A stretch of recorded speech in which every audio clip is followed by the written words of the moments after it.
Il y a quelques semaines à peine, quelque part sur un sommet aride du Chili, une machine gigantesque a commencé à faire quelque chose qu'aucun instrument construit par l'être humain n'avait jamais fait auparavant. Et avant de vous expliquer précisément ce qui se cache derrière cet exploit, restez avec moi jusqu'à la toute fin, parce que la dernière partie de cette histoire est justement celle dont presque personne ne parle encore en ligne. Et elle risque de changer votre façon de regarder le ciel nocturne pour de bon. Commençons par les bases, parce qu'il faut comprendre ce qu'est réellement cette machine avant de comprendre pourquoi le monde entier de l'astronomie s'enflamme à son sujet. Il s'agit de l'observatoire Vera C. Rubin, installé au sommet du Cerro Pachón, dans les Andes chiliennes, l'un des endroits les plus secs et les plus sombres de toute la planète. Ce n'est pas un hasard. Les scientifiques ont choisi cet emplacement précis parce qu'il n'y a presque jamais de nuages, aucune pollution lumineuse et très peu d'humidité dans l'air pour brouiller la lumière des étoiles. C'est littéralement l'un des meilleurs endroits sur Terre pour observer le fond de l'univers. Et voici où les choses deviennent vraiment intéressantes. Ce n'est pas un simple télescope de plus posé sur une colline. Son miroir principal mesure 8,4 mètres de diamètre, presque aussi large qu'un terrain de tennis est long. Sur ce miroir gigantesque est fixée une caméra, mais pas n'importe laquelle. C'est tout simplement la plus grande caméra numérique jamais construite par l'humanité avec une résolution de 3200 mégapixels. Pour vous donner une idée, votre téléphone tourne autour de 12 à 50 mégapixels. Cette caméra en a 3200. Chaque image qu'elle capture est si massive qu'il faudrait environ 400 écrans de télévision 4K placés côte à côte pour l'afficher en entier à pleine résolution. Et ce n'est pas tout. Cet appareil ne prend pas une photo de temps en temps, prudemment comme le faisaient les anciens télescopes. Il travaille à un rythme effréné, une nouvelle image extrêmement détaillée toutes les 40 secondes environ.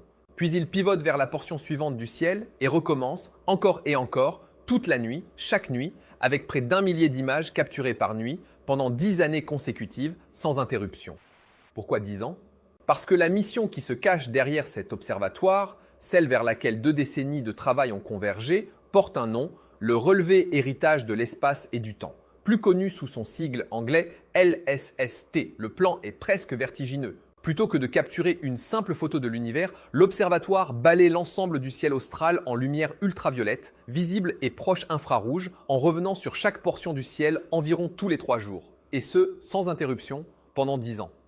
Une fois toutes ces images assemblées, on n'obtient plus une simple photographie. On obtient un véritable film, un authentique film du ciel nocturne en train de changer, construit à partir d'observations réelles, sans animation ni simulation. Les scientifiques eux-mêmes l'ont surnommé le plus grand film cosmique jamais réalisé. Et le 30 juin 2026, ce film a officiellement commencé à tourner. Mais avant d'en arriver là, revenons un peu en arrière, parce que cet observatoire porte le nom d'une femme dont l'histoire mérite d'être racontée. Il s'appelle Vera Rubin, en hommage à une astronome américaine qui, il y a plusieurs décennies, étudiait la façon dont les galaxies tournent sur elles-mêmes. Elle a remarqué quelque chose d'étrange. Les galaxies tournaient d'une manière qui n'aurait pas dû être possible si l'on ne tenait compte que de la matière visible qu'elles contiennent, c'est-à-dire les étoiles, le gaz et la poussière que l'on peut observer directement. En théorie, les étoiles situées sur les bords extérieurs d'une galaxie devraient tourner beaucoup plus lentement que celles proches du centre, un peu comme les planètes éloignées du Soleil se déplacent plus lentement que celles qui en sont proches. Mais ce n'était pas ce qu'elle observait. Les étoiles périphériques tournaient presque aussi vite que celles du centre. Il devait donc exister quelque chose d'invisible, ajoutant une gravité supplémentaire et maintenant ces galaxies cohérentes de l'extérieur. Ce travail minutieux et patient est devenu l'une des preuves les plus solides de l'existence de ce que l'on appelle aujourd'hui la matière noire, une substance mystérieuse qui n'émet aucune lumière détectable, mais qui semble composer une part immense de la masse de notre univers. Vera Rubin a consacré toute sa carrière à observer le ciel avec rigueur et à faire confiance aux chiffres. C'est donc en toute logique que la National Science Foundation et le département de l'énergie américain ont choisi de donner son nom à l'observatoire le plus avancé jamais construit pour ce type de relevé.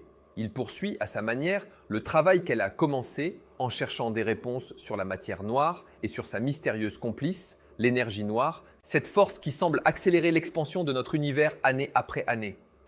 Avant d'aller plus loin, il vaut la peine de s'attarder sur la façon dont cette caméra a été fabriquée, car l'ingénierie derrière elle est une histoire à part entière.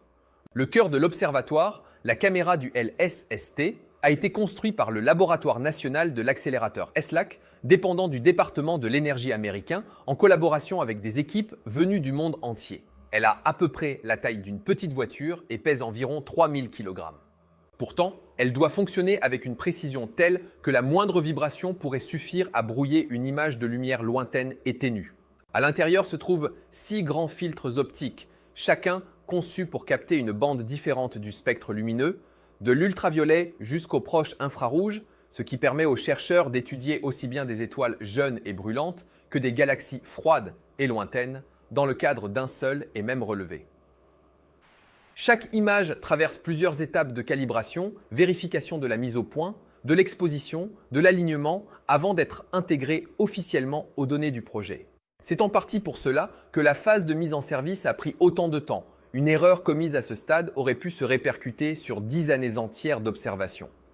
L'équipe du projet a été très transparente à ce sujet, expliquant que la décision de lancer officiellement le relevé n'a été prise qu'après un examen opérationnel rigoureux portant sur la qualité des images, la rapidité du relevé, la fiabilité du système et la précision de la calibration.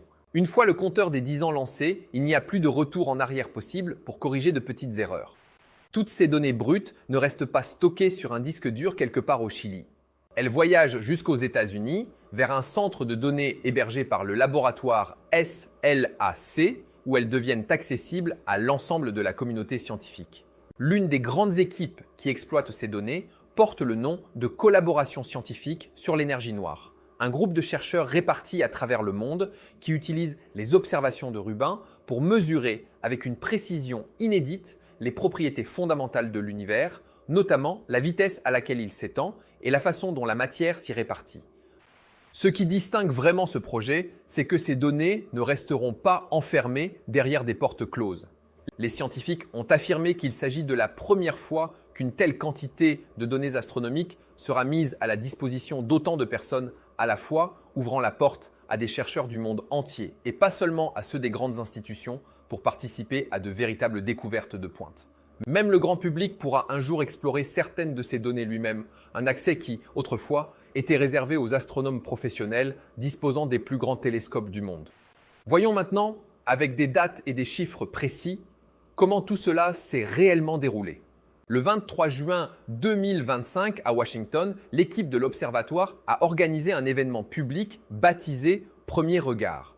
C'était le moment où le monde a découvert, pour la toute première fois, de véritables images captées par ce télescope et elles n'ont déçu personne.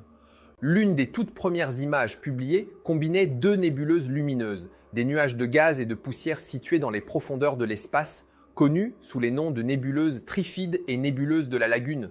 D'autres télescopes avaient déjà photographié ces nuages, mais jamais avec un tel niveau de détail. Cette seule image a été construite à partir de 678 expositions distinctes, capturées sur environ 7 heures d'observation, pour un total d'environ 2000 milliards de pixels de données. 2000 milliards contenus dans une seule photographie colorée de nuages cosmiques, avec assez de détails pour zoomer indéfiniment et continuer à découvrir des étoiles cachées dans la poussière, des étoiles que les anciens télescopes n'auraient jamais pu distinguer. Une autre image publiée ce même jour montrait une portion de l'amas de la Vierge, un immense regroupement de galaxies.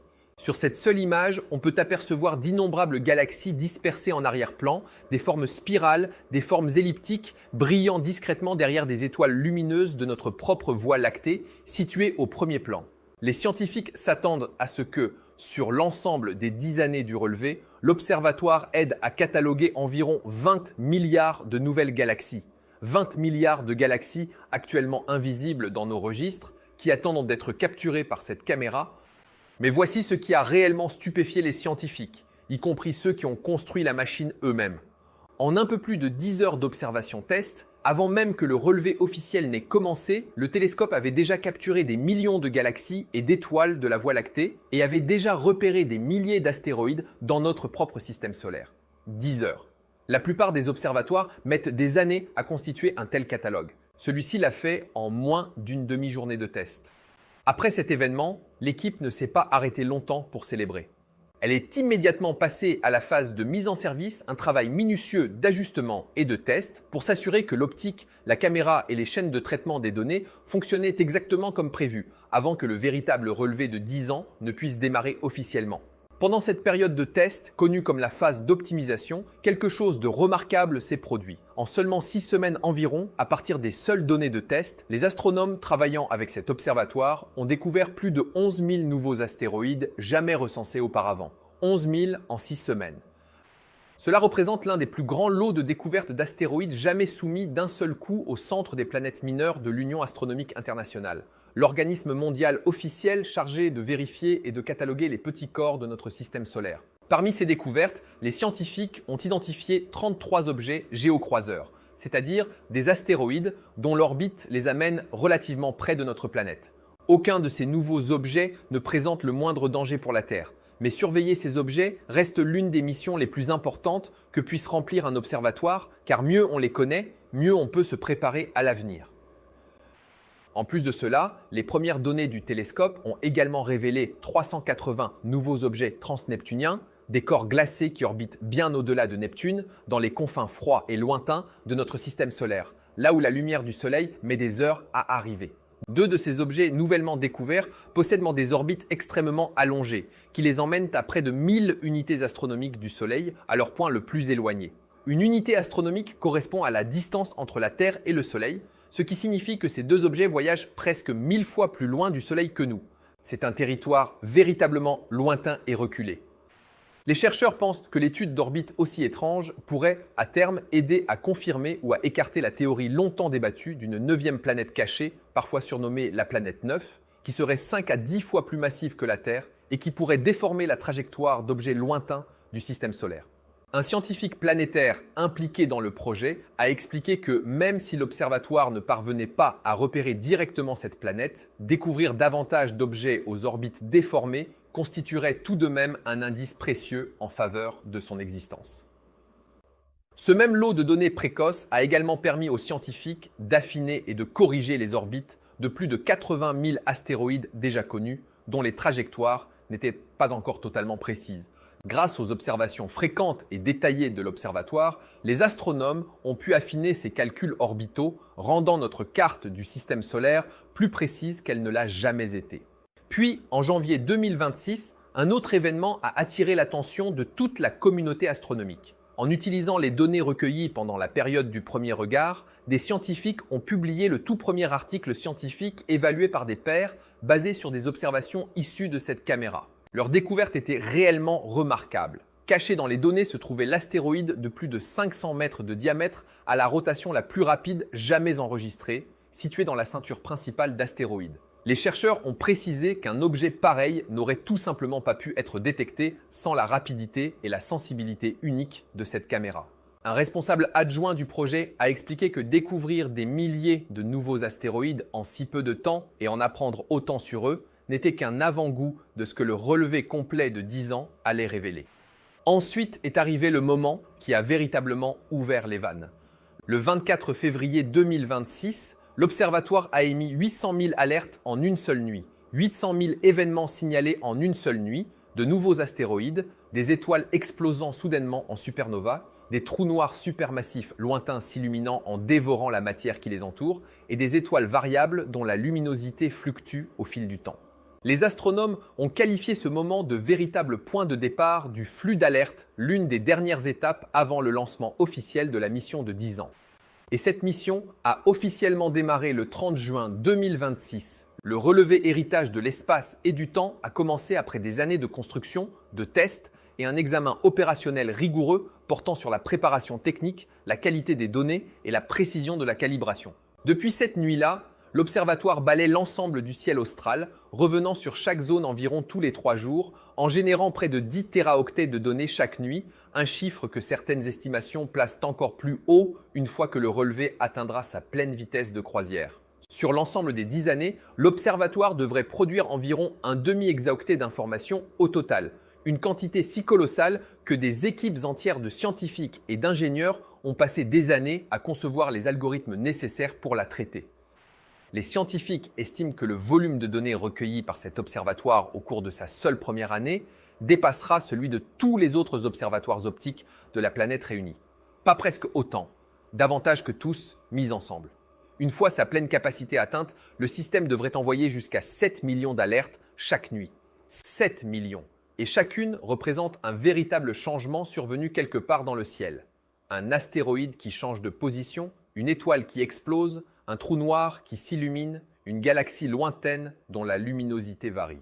L'un des directeurs adjoints des opérations de l'Observatoire a expliqué que les millions d'alertes émises au cours des 2 premiers mois seulement suffisaient déjà à prouver que la machine fonctionnait réellement comme une véritable usine à découverte. Les équipes utilisent des systèmes d'intelligence artificielle et d'apprentissage automatique spécialement conçus pour trier ce déluge d'informations en temps réel, car il serait tout simplement impossible pour un groupe d'astronomes humains d'examiner manuellement 7 millions d'alertes chaque nuit. L'intelligence artificielle filtre le bruit de fond et signale les événements les plus significatifs, ce qui permet aux chercheurs du monde entier de réagir rapidement, parfois en quelques minutes seulement, et de pointer d'autres télescopes vers l'événement inhabituel que l'observatoire vient de détecter. C'est ce que les scientifiques appellent l'astronomie multimessager, étudier l'univers en combinant plusieurs types de signaux à la fois, lumière, ondes gravitationnelles et rayons cosmiques. Lorsque l'observatoire détecte quelque chose comme une possible collision entre 2 objets extrêmement denses ou une explosion soudaine quelque part dans le ciel, il peut immédiatement alerter des observatoires du monde entier pour qu'ils braquent leurs instruments sur cet endroit précis afin que l'événement puisse être étudié sous tous les angles possibles avant de s'estomper.